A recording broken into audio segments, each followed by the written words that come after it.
जय हिंद साथियों, नमस्कार। स्वागत है आपका अपने परिवार में। कैसे हैं आप सभी? सफलता की इस कड़ी में आज एक और शख्सियत मेरे सामने है और देखेंगे और जानेंगे कि एक नहीं, दो नहीं, तीन तीन नौकरी गुरुजी आज तो एक साग है और एक ही व्यक्ति को मिल गई। ऐसा क्या हुआ? कहीं ये नाम आप देख रहे हैं यहाँ पर सांचौर का है, इसलिए तो नहीं हुआ क्या? नहीं साहब, ये मेहनत बोलती है और मेहनत बोली है नेथीराम की। इस महज कम उम्र के अंदर इस मुकाम पर पहुंचे हैं। स्वागत है नेथीराम जी आपका हमारे परिवार में। मैं से आपसे पूछना चाहूंगा कि जब आपने पाठशाला परिवार ज्वाइन किया, आप गांव से चले और शहर में आए, तब कोई आपको किसी ने ऐसा नहीं कहा कि आप कहीं अरे यहाँ पर आ गए हैं, आपकी तैयारी होगी कि नहीं होगी, गांव में ही कर लेता, शहर में क्या रखा हुआ है? तो आपको कैसा अनुभव रहा पाठशाला क्लासेस के साथ? संजय सर के मार्गदर्शन में, हमारी टीम के मार्गदर्शन में आपने किस तरह से पढ़ाई की? सर स्टार्टिंग से बताऊं तो मैं गांव में मित्र का काम करता था, तो फिर वहां से क्या है कि लोगों की ताने सुनने पड़ते थे। हर बार बोलते थे क्या ये किया तू, इतना बड़ा हो गया है और कोई धंधा कर ले, क्या ये नहीं मित्र के काम में साथ साथ में पढ़ाई कर रहा है, उसमें भी पैसे खर्च कर रहा है। तो फिर वो बार बार सुनने को मिलता था। उसके बाद में मैं फर्स्ट टाइम सब कुछ छोड़ छाड़ के, धंधा वंधा था सब कुछ छोड़ के फिर आ गए जयपुर आया। तो मेरा एक रूम पार्टनर था, वो बाड़मेर गए, तो फिर उनसे बात हुई। तो फिर कोचिंग के बारे में यहाँ चारों तरफ पूछा था कि पुलिस के लिए आपको लेनी है। मैंने बोला यार अब इंस्पेक्टर वो के इतना डेप्थ में पढ़ाते थे, आपको सब इंस्पेक्टर की कोचिंग लेने की जरूरत नहीं है। तो आप पाठशाला में वहाँ आपका सिलेबस तो लेट होगा, लेकिन आपको पूरा डेप्थ में पढ़ेंगे और व्यवस्थित पढ़ेंगे। तो फिर मैंने वो पटवारी की उन्होंने तैयारी की और मैंने साथ साथ में पुलिस की ले ली थी।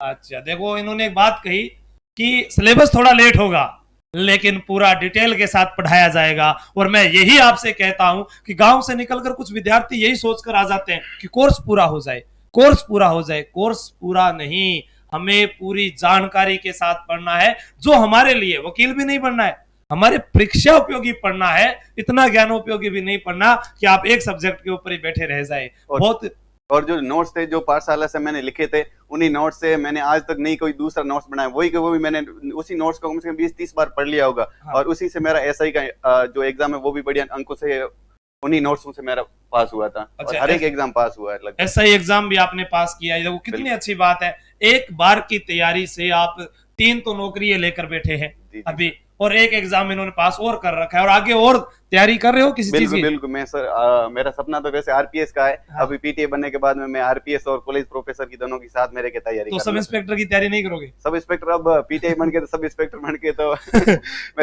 आरपीएस का सपना है। बिल्कुल मेरी दुआ और इस परिवार के जुड़े हुए सभी विद्यार्थियों की दुआ और मेरा हर संभव सहयोग आपके लिए रहेगा कि आप आरपीएस आरएस जहां भी जाएं, आप बढ़े, आगे बढ़े, ताकि जो है हमारे जो युवा साथी उनको एक नया संदेश पहुंचे कि देखो आपके सामने कल तक थे और आज ये कहां पहुंच गए हैं। और कैसे इन्होंने बताया है कि 2 साल मैंने ई मित्रा का कार्य किया। पारिवारिक परिस्थितियों को देखते हुए पिताजी खेती का कार्य करते थे, इनके बड़े भाई जो हैं वह भी अपनी पढ़ाई ना कर वह भी जो है इसका फर्नीचर का कार्य करने लगे।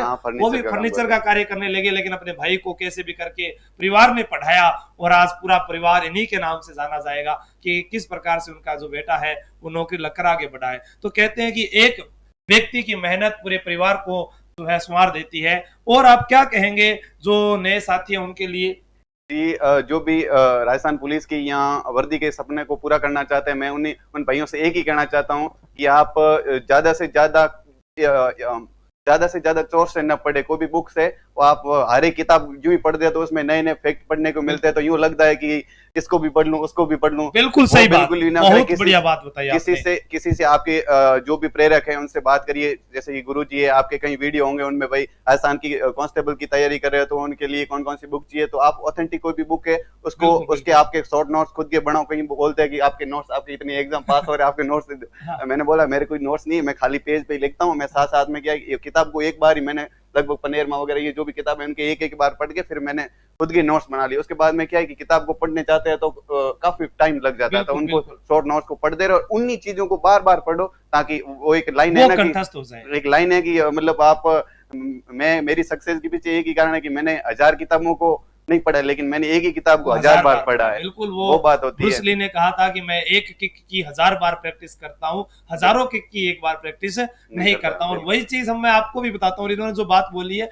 आप यहाँ वो कहते ना कदे इस फूलते कदे उस फूलते, मेरा यार जो है वो गाना आया था ना, तो आप अगर जगह जगह भटकोगे तो घना मामा वो भाणजो तो हमेशा भूखो ही रहे है, आवाज थान ध्यान भी है। तो ये वास्ता थान मैं बताऊं कि पढ़ाई जो है आप एक जगह पर एक व्यक्ति पर विश्वास करके उसने जितना पढ़ाया है उसको आप याद कर लीजिए। आप अलग अलग मन ना भटकाएं, मन को शांत कीजिए। जैसा कि अपने बौद्ध धर्म होता है उसमें कहा जाता है दुख समुदाय, दुख का जो कारण है वो तृष्णा है, सांसारिक वस्तुओं की प्राप्ति तृष्णा है, और दुख निरोध यानी दुख का जाना तृष्णा का हटना है। और प्रत्येक प्रत्यय समुत्पाद एक शब्द प्रयोग किया जाता है कि प्रत्येक कार्य का कोई कारण होता है, और जब वो कारण समाप्त होता है तो कार्य समाप्त हो जाता है। तो जैसे ही आपको नौकरी मिलती है तो उसका एक कारण समाप्त हो जाता है, फिर आप दूसरी नौकरी की इच्छा रखते हैं, फिर वो समाप्त हो जाता है। तो आपको पहले एक को पढ़ना है, जब ही दूसरी बुक लेकर पढ़ाई करनी है। और कैसा लग रहा है आज आपको यहाँ पर खड़े होकर? आज यूं ही यहाँ कोचिंग में है तो जो हमें शिक्षक पढ़ा के गए थे, यूं ही मेरे हाथ में मिठाई का डिब्बा देखा तो उन्होंने बोला अरे क्या होगा, हो गया आपको। बहुत खुशी उनको भी और मुझे भी खुशी हुई कि जिन गुरुजन से मैंने पढ़ा और उनको मिठाई खिलाई तो बहुत अच्छा लगा, और आपसे मिलके तो बहुत अच्छा लगा, क्योंकि आप